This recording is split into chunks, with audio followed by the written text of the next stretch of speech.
Бүген 13 ноябрь күрмәүче һәм начар күрүчеләр көне.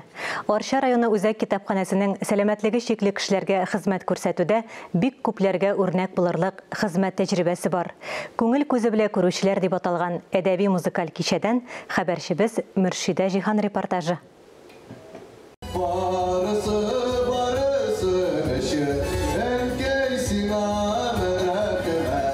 Adım-adım yol bulur degen burungular. Әнисенә мәдхия җырлаучы Димада adım-adım атлап сәхнәгә үк менгән. Инде төшәргә исәбе юк.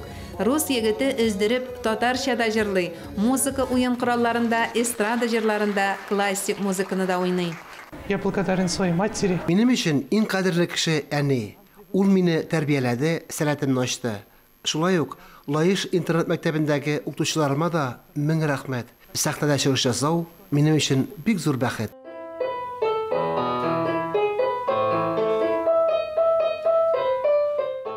Сәләмәт балаларның да рәхмәтен сирәк ишеткән заманда Диманың әле шуп утау кебек көндәлек эш башкаруларында белгәч, гаҗәпләнми мөмкин түгел. Бүгенге очрашу кичәсенә килгән күрмәүчеләрнең барысы да әнә шундый сәләтле, нык ихтиярлы кешеләр.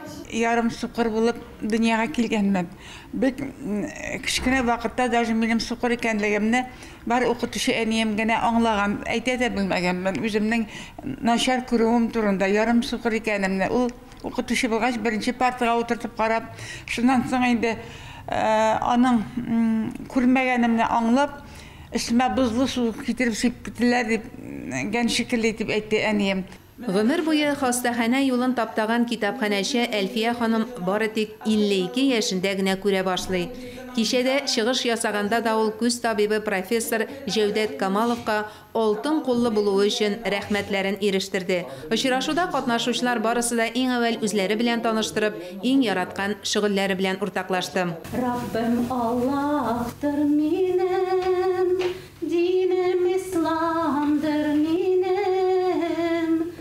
Арча районының үзәкләштерелгән китапханәсе сукырлар һәм начар күрүчеләр өчен республика күләм махсус китапханә белән тыгыз элемтәдә эшли. Әлеге чараны да берлектә оештырганнар. Безнең библиотеканың 6 филиаллары бар и библиотечный пунктлар бар. Без һәр филиалларда үткәрәбез мероприятиеләр, үзебездә дә бик күп оештырабыз. Балалар белән дә үткәрәбез. Район ара сукырлар җәмгыяте Арчадан тыш Балташ, Биектау, Әтнә районнарында яшәүчеләрне дә берләштерә. Җәмгыятьтә 140-ка якын күрмәүче исәптә тора.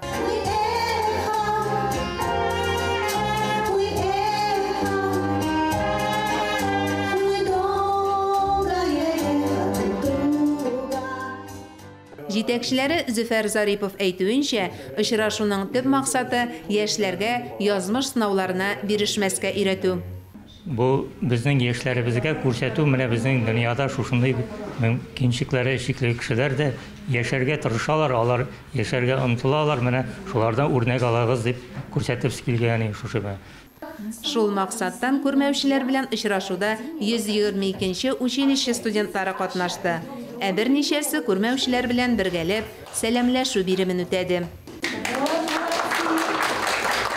Уртак язмышка дучар булучылар арасында язучы Гөлсинә Галимуллинаны мәңгелек ярату китабын язарга этәргән Ранил Гыйльванов та бар. Ике институт тамамлап юрист булып эшләүче Ранил кешеләргә яхшылык эшләп яшәргә кирәк ди. Тормышта үз урынымны таба алдым дип уйлыйм. Аллаһның рәхмәте белән икенче белем итеп, тиздән юридик факультетым бетергән насип булды бүгенге көндә Балташ районында. Юрист булып эшләп киләм. 2012 елның 2 апрелендә беренче көн эшкә чыкканым, менә 11 ел стаж булды инде. Аллаһка шөкер, халык килеп тора. Кешегә ярдәм итә алгач, бу дөньяда, бу тормышта үзенә кирәкле дип хис итәсен. Матур итеп беткән кичәдә тарихка сәяхәт тә ясап алынды. Беренче тапкыр 2007 елда Әлфия Галимова Арча үзәкләштерелгән китапханәсендә күрмәүчеләр һәм начар күрүчеләр өчен уку почмагы ачып җибәргән. Хәзер аларның Braille системасында басылганнары да, аудио китаплары да шактый.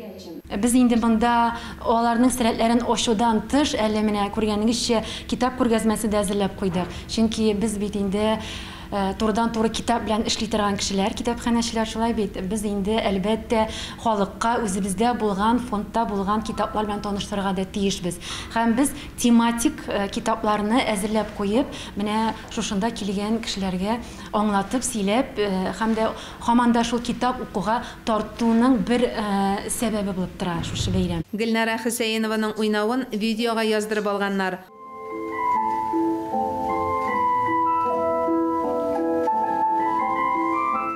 Ул уйнарга үзлегеннән өйрәнгән. Очрашуда катнашкан әнисе Гөлсия Хөсәйнова кичәдән бик канәгать калган. Бик тә ошады, бик матур, бик тәҗрибәле, бик нәрсә дип әйтим инде. Менә действительно шундый кешеләргә кулын аска төшерергә түгел, ымтылырга кирәк. Ни кызганыч, безнең арабызда табигатьнең язгы уянуын, кышкы салкын иртәдә генә була торган аяз күкнең гүзәллеген генә түгел, хәтта көзгедән үзенең сурәтен күрүдән дә мәхрүм булган кешеләр бар.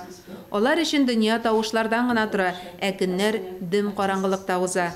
Әмма алар бирешми. Бүгенге очрашуга җыелган күрмәүчеләр дә нык ихтиярлы, сәләтле һәм үрнәк алырдай көчле рухлы кешеләр.